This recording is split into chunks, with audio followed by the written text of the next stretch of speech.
ప్రియమైన దేవుని పిల్లలారా, ప్రభువైన యేసుక్రీస్తు వారి పేరట మీ అందరికీ వందనాలు. ప్రభువు పేరట మీ అందరికీ శుభములు, దీవెనలు కలుగునుగాక. ఈ ఉదయకాలం పరిశుద్ధ గ్రంథము నుండి దేవుని వాక్యాన్ని చదువుకుందాం. యాకోబు రాసిన పత్రిక 1వ అధ్యాయము 15వ వచనం చదువుకుందాం.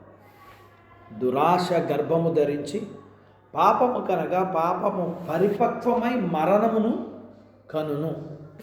దేవుడు తన మాటలు మన కొరకు దీవించునుగాక. ఆమేన్.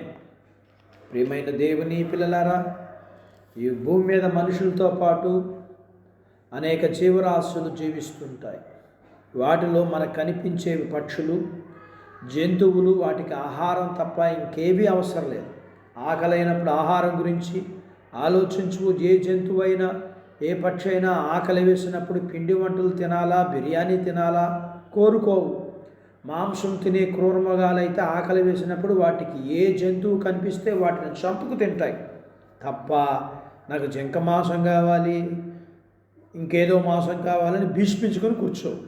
ఈ భూమి మీద మనుషులు తప్ప మిగతా జీవులకు ఆశలు ఉండవు. మనిషికి ఆశలకు హద్దే ఉండదు. మనుషుల్లో ఆశపడడంలో తప్పు లేదు, కానీ అది దురాశగా మారకూడదు.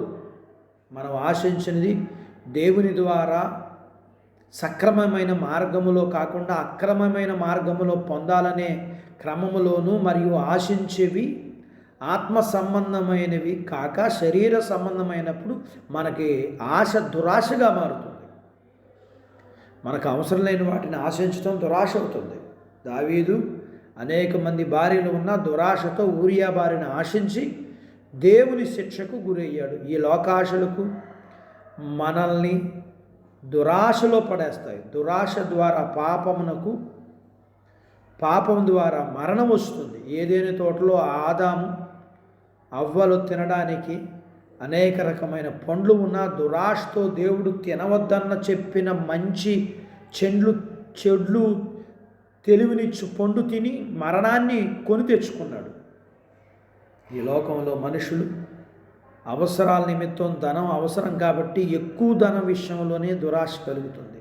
దురాశ వలన అననీయ సప్పిరాలు దేవుని ధనాన్ని ఆశించి మరణమునకు లోనయ్యారు. మనము దురాశలో పడకుండా ఉండాలంటే ఈ లోక సంబంధమైన ఆశలకు దూరంగా ఉండాలి. మన ఆశ దేవుని మీద కంటే లోక సంబంధమైన ఆశలకు దూరంగా ఉంటాం. దేవుని వాక్యం పట్ల, రక్షణ పట్ల ఆశ కలిగి ఉందాం. మన ప్రతి అవసరమును దేవుడు తీరుస్తాడని విశ్వాసం కలిగి ఉంటే ఈ లోకాశలకు దూరంగా ఉండగలం. అట్టి బాధ్యత దేవుడు మనకు దయచేయునుగాక. ఆమేన్. ప్రార్థించుకుందాం. నాతో పాటు ఏకీభవించండి. మమ్మల్ని మిక్కిలిగా ప్రేమించిన మా ప్రియ పరలోకపు తండ్రి, మీ పరిశుద్ధ నామమును బట్టి మీకు వందనాలు. ఈ ఉదయకాలం మీ పాదాల దగ్గర మీ లేఖనాన్ని మేము నేర్చుకోవడానికి సహాయం చేశారు. నేర్చుకున్న లేఖనపు సత్య ప్రకారం మేము ఆశ మాత్రమే కలిగి ఉండడానికి సహాయం చేయండి. మా ఆశ దురాశగా మారకుండా మేము ఆశల విషయంలో వాక్యమును బట్టి, వాక్యపు పరిధిలో మేము ఆలోచించగలగటానికి మాకు సహాయం చేయండి. మీ పిల్లలను దీవించండి. చిన్న బిడ్డలను, యవనస్తులను, వృద్ధులను, స్త్రీలను, పురుషులను దీవించండి. వారి చదువులు, ఆరోగ్యాలు, ఉద్యోగ ప్రయత్నాల్లో విజయాలు ఇవ్వండి. ఉద్యోగాలలో ప్రమోషన్స్ ఇవ్వండి. చేతి పనులు, వ్యాపారాలు, పొలాలు, పుష్పను దీవించండి. వివాహాలు కాని వారికి అవ్వటానికి, గర్భఫలం లేకున్న వారికి ఇవ్వండి. గర్భం కలిగిన వారికి సుఖమైన ప్రసూతి ఇవ్వండి. ప్రసూతి అయిన తల్లి పిల్లలకు ఆరోగ్యాలు ఇవ్వండి. మీ పిల్లల అవసరాలు, సమస్యలు, బలహీనతలు, రుణాల నుంచి విడిపించి మీ పిల్లల్ని మీరు దీవించమని యేసు ప్రభు వారి పేరట స్తుతించి ప్రార్థించి అడిగినవన్నీ పొందుకొని ఉన్నాము తండ్రి.